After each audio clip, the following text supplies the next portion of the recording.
In this video, we'll go over the rules of Makruk, the branch of chess that developed in Thailand. Makruk, along with other Southeast Asian variants, preserves a lot of the original game Chaturanga that all forms of chess are derived from. And because of that, it's actually very close to modern Western chess. So for the sake of brevity in this video, I'll assume that you already know how to play Western chess first. If not, please check out the rules for that. Now, even though many pieces are the same, their appearance is very different, as you can see here. A lot of these pieces have these strange cone-like shapes that just seem to vary based on size and width. So it can be a little challenging, but the size of the pieces tell you what they are. So for example, why don't we start with these four pieces over here that all look very similar. The largest of them all is the king, and the king moves exactly like a chess king, so it moves one square in any direction.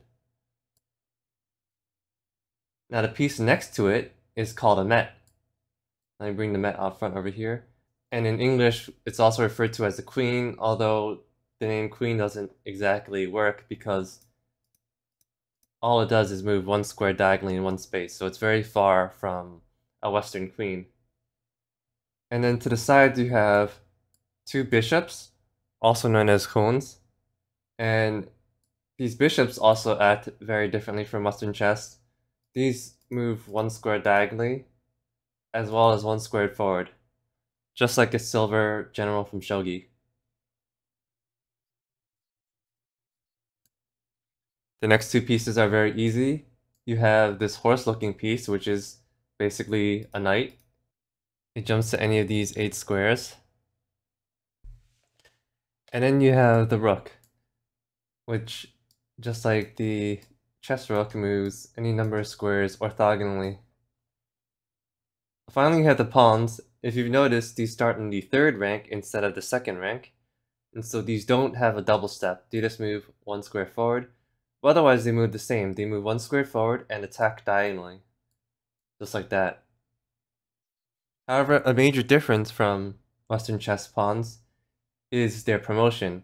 In Western chess, a pawn has to reach the 8th rank to promote, whereas in Makruk, they just have to reach the 6th rank to promote, and upon doing so, they flip over and become this shape, which indicates that they are met as well.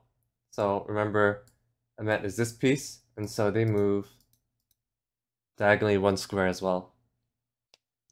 So those are the pieces, and as for the rules, they're also very simple.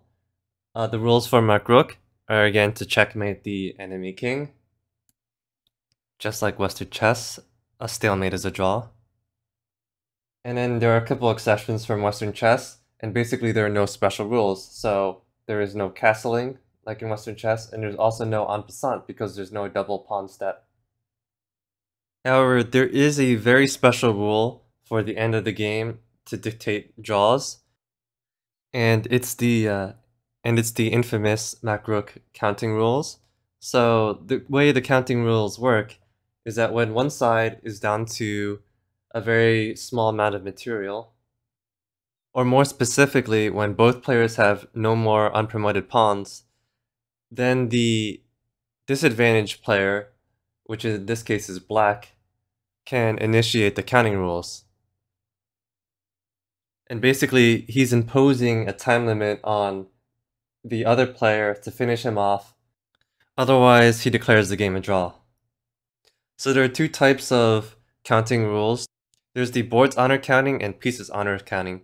The board's honor counting is the most basic form and would apply in this situation when both sides have no pawns left but they still have pieces.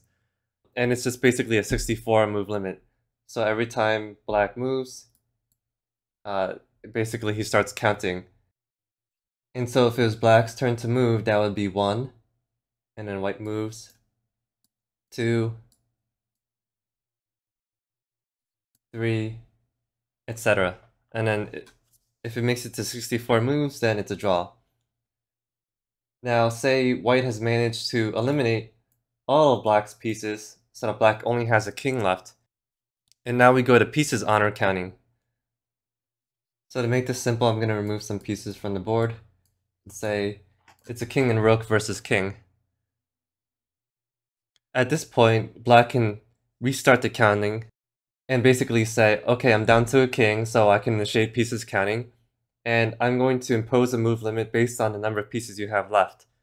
So the rule is you get 16 moves for a rook, 44 for a bishop, 64 for a knight. And if there are two of them, so for example here where I added a second rook, you halve the number. So instead of being 16 for a rook, you have 8 for 2 rooks.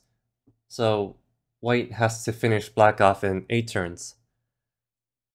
And then if you have more pieces, then use whatever number is the lowest. On top of that, the count also starts at the number of pieces on the board plus 1. So 1, 2, 3, 4, 5 plus 1 is 6. So that further reduces the limit. And that's it, those are the rules for Makruk. Again, it's a game very close to Western chess, so it should be easy for players to pick it up, so feel free to give it a try. And don't forget, if you'd like to see more videos like this, please like and subscribe.